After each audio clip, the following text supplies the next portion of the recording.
ஆலய தீபம் நேயர்கள் அனைவருக்கும் வணக்கம். நான் மீனாட்சி சுப்பிரமணியன், ஜோதிடர் மற்றும் பக்தி சொற்பொழிவாளர்.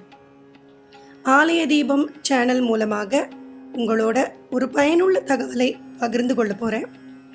நம்ம பல பேருக்கு அவங்களுடைய ஜாதகம் எழுதப்படாமல் இருந்திருக்கலாம், அவர்கள் பிறந்த நேரம் அவர்களுக்கு தெரியாமல் இருந்திருக்கலாம். ஆனால் அவர்கள் பிறந்த நட்சத்திரம் அப்படிங்கிறது தெரிந்திருந்தாலே போதும், அவர்களுடைய வாழ்க்கையில் இருக்கக்கூடிய கஷ்டங்களுக்கு ஒரு எளிய வழிபாடு, இல்லத்திலிருந்தே செய்யக்கூடிய வழிபாடு, சிறந்த பலனை தரக்கூடிய வழிபாடு, இதை பற்றி தான் இந்த பதிவில் நாம் தெரிந்து கொள்ள போகிறோம். இது உங்களுடைய நட்சத்திரத்தின் தெய்வங்களை கொண்டும் அந்த நட்சத்திரம் இருக்கக்கூடிய ராசியின் அதிபதியை கொண்டும் இந்த வழிபாடுகள் உங்களுக்கு நான் சொல்ல போகிறேன். இது நிச்சயம் பயனுள்ள ஒரு பதிவாக இருக்கும். ஆலய தீபம் சேனலை மறக்காமல் சப்ஸ்கிரைப் பண்ணிக்கோங்க. உங்கள் நண்பர்கள் உறவினர்களிடத்தில் இந்த வீடியோவை ஷேர் பண்ணுங்கள். கட்டாயம் யாரோ ஒருவருக்கு இது பயனுள்ளதாக அமையும். பொதுவான 5 விஷயங்களுக்கு நான் ஆன்மீக ரீதியான வழிபாடுகளை சொல்ல போகிறேன்.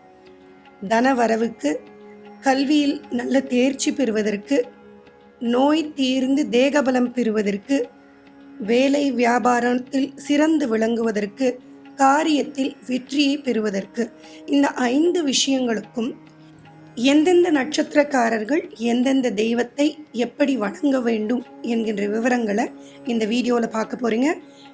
இப்போது உங்களுடைய பிறந்த நட்சத்திரத்திற்கு யாரை வழிபடலான்னு தெரிந்து கொள்ளலாம் வாங்க.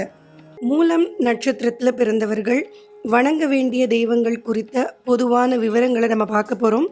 மூலம் நட்சத்திரத்தில் பிறந்தவர்களுடைய இல்லத்தில் கட்டாயம் இருக்க வேண்டிய தெய்வத்தின் படம் ஆஞ்சநேயர். மூலம் நட்சத்திரத்தின் அதிதேவதையே ஆஞ்சநேயர் தான்.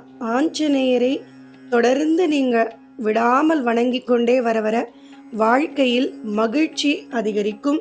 தேவையற்ற பிரச்சனைகள், சங்கடங்கள் இதெல்லாம் வராமல் இருக்கும். ஆஞ்சநேயருக்கு ராமநாம மாலையை சாற்றி நீங்கள் வழிபாடு நடத்துவது இன்னும் உங்களுக்கு விசேஷ பலனை தரும். அதே மாதிரி உங்களுடைய நட்சத்திரத்தின் தெய்வம் நிருதி. நிருதி அப்படிங்கிறது தென்மேற்கு திக்குக்கு அதிதேவதையாக இருக்கக்கூடியவர். அதே மாதிரி அரக்கர்களுக்கெல்லாம் தலைவனாகவும் இருக்கக்கூடியவர். இவர் உங்களுடைய தெய்வமாக வர்றதுனால நீங்கள் வணங்க வேண்டியது நிருதி லிங்கம். இந்த நிருதி லிங்கம் அப்படிங்கிறது கிரிவல பாதையில் இந்த நிருதி லிங்கத்தை உங்களால் தரிசனம் செய்ய முடியும். மூலம் நட்சத்திரத்தில் பிறந்த ஒவ்வொருவரும் கிரிவலம் பாதையில் இருக்கக்கூடிய அந்த நிருதிலிங்கத்தை கட்டாயம் தரிசனம் செய்து அவருடைய ஆலயம் சென்று வழிபாடு நடத்த உங்களுடைய வாழ்க்கையில் நல்ல ஒரு வளர்ச்சியை உங்களால் காண முடியும். மூலம் நட்சத்திரத்தின் யோகினி வாராகி, பைரவர் உன்மந்த பைரவர். இனி பொதுவான 5 விஷயங்களுக்கு மூலம் நட்சத்திரத்தில் பிறந்தவர்கள் யாரை வணங்கலாம் அப்படின்னு பார்க்க போகிறோம். அதில் முதல்ல பண வரவுக்கு, அதாவது தங்கு தடையின்றி எப்போதும் கையில் பணப்புழக்கம் இருந்து கொண்டே இருக்கணும், நன்றாக வருமானம் வரணும் அப்படின்னு நினைக்கக்கூடியவர்கள் கட்டாயம் வணங்க வேண்டியது ஜம்புகேஸ்வரர் என்கின்ற சிவபெருமான் ரூபத்தை. இந்த ஜம்புகேஸ்வரர் என்கின்ற ரூபம் திருவானைக்கா ஆலயத்தில் இருக்கக்கூடிய சிவபெருமானை குறிக்கும். மாதம் வரக்கூடிய பூராடம் நட்சத்திர நாளன்று இந்த ஜம்புகேஸ்வரரை சென்று தரிசனம் செய்து வர உங்களுடைய பொருளாதார பிரச்சனைகள் தீர ஆரம்பிக்கும். கையில் பணப்புழக்கம் என்பது அதிகரிக்கும். இந்த பூராடம் நட்சத்திர நாளன்று சிவபெருமானின் படம் உங்களுடைய இல்லத்தில் இருந்தால் அதன் முன்பு தீபம் ஏற்றி வைத்து இந்த ஜம்புகேஸ்வரரை மனதார பிரார்த்தனை செய்து அதற்கான ஸ்லோகங்கள் தெரிந்தால் அந்த ஸ்லோகங்களை சொல்லி நீங்கள் வழிபட இல்லத்தில் செல்வ செழிப்பு அதிகரிக்க ஆரம்பிக்கும். அடுத்து படிக்கும் வயதில் இருக்கக்கூடிய மூலம் நட்சத்திரத்தில் பிறந்திருக்கக்கூடிய மாணவர்கள் படிப்பில் நன்றாக ஆர்வம் காட்டி அதில் நல்ல மதிப்பெண் எடுத்து தேர்ச்சி பெற வேண்டும் என்றால் வணங்க வேண்டிய தெய்வம் நவக்கிரகங்களில் ஒன்றான சனி பகவானை. இந்த சனி பகவானை குறிப்பாக ரேவதி நட்சத்திரம் வரக்கூடிய நாளன்று சென்று நீங்கள் வழிபாடு நடத்துவது மாணவர்களாக இருக்கக்கூடிய மூலம் நட்சத்திரத்தில் பிறந்தவர்களுக்கு கல்வியில் நல்ல ஆர்வம் ஏற்படும், அதில் ஒரு ஈர்ப்பு ஏற்படும், புரிதல்கள் அதிகமாகும் படிப்பில். சனி பகவானுக்கு உகந்த நல்லெண்ணெய் தீபம் ஏற்றி வைத்து அவருடைய வழிபாடை நீங்கள் மேற்கொள்ளலாம். சனிக்கிழமையிலோ அல்லது ரேவதி நட்சத்திரம் வரக்கூடிய நாளன்றோ இவ்வாறு நீங்கள் செய்யலாம். கொத்தமல்லி சாதத்தை நைவேத்தியம் செய்து விநியோகம் செய்து வர இன்னும் கூடுதல் பலன் உங்களுக்கு கிடைக்கும். அடுத்து தேக ஆரோக்கியம் அதிகரிக்க, நோயின்றி வாழ வணங்க வேண்டிய தெய்வம் கிருஷ்ணர். கிருஷ்ணரை வணங்கும் பொழுது அவருக்கு வெண்ணெயை சமர்ப்பணம் செய்துவிட்டு அந்த வெண்ணெயை நீங்கள் தொடர்ந்து உட்கொண்டு வர உங்களுடைய தேக ஆரோக்கியம் சிறப்பாக விளங்கும், நோய் நொடிகள் உடனே குணமாகும்.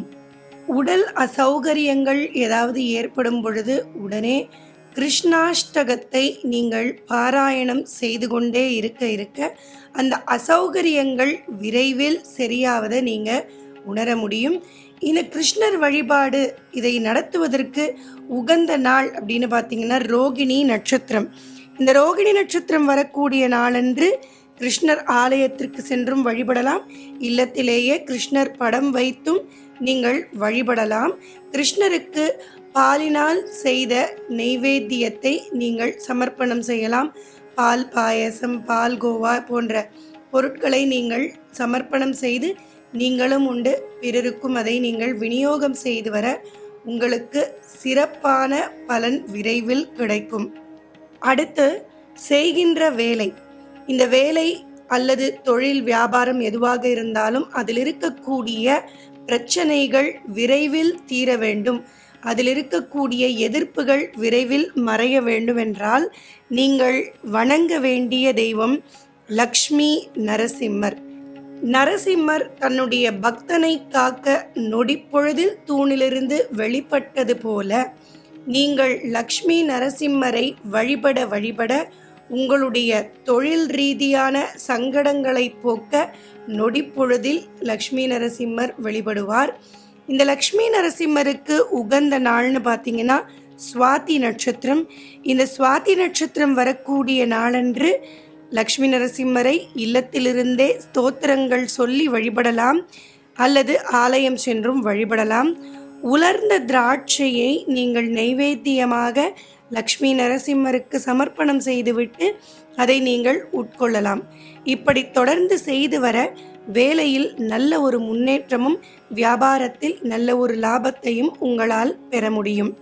அடுத்து மூலம் நட்சத்திரத்தில் பிறந்தவர்கள் எடுத்த காரியத்தில் வெற்றியை பெறுவதற்கு வணங்க வேண்டிய தெய்வம் நடராஜர். நடராஜரை சிவ ஆலயங்களில் உங்களால் தரிசனம் செய்ய முடியும். இந்த நடராஜரை திருவாதிரை நட்சத்திரம் வரக்கூடிய நாளன்று தவறாமல் சென்று வழிபட்டு அவருக்கான ஸ்லோகங்களை பாராயணம் செய்து நீங்கள் சொல்லிக்கொண்டே வர எடுத்த காரியத்தில் நிச்சயம் வெற்றி உண்டாகும். இதனால் எந்த காரியம் தொடங்குவதற்கு முன்பாகவும் நடராஜரை நீங்கள் வணங்கி அந்த காரியத்தை தொடங்கலாம்.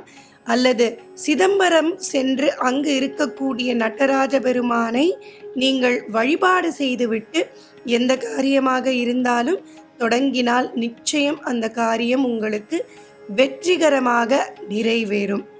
இதுவரைக்கும் மூலம் நட்சத்திரத்தில் பிறந்தவர்கள் எந்த காரியங்களுக்கு எந்த தெய்வத்தை பிடித்து கொள்ள வேண்டும், எப்படி வணங்க வேண்டும்னு பார்த்தீங்க.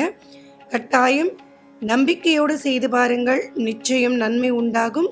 உங்களுக்கு தெரிந்தவர்கள் மூலம் நட்சத்திரத்தில் பிறந்திருந்தாங்கன்னா இந்த வீடியோவை அவர்களுக்கு ஷேர் பண்ணுங்கள், அவர்களுக்கும் இது பயனுள்ளதாக இருக்கும்.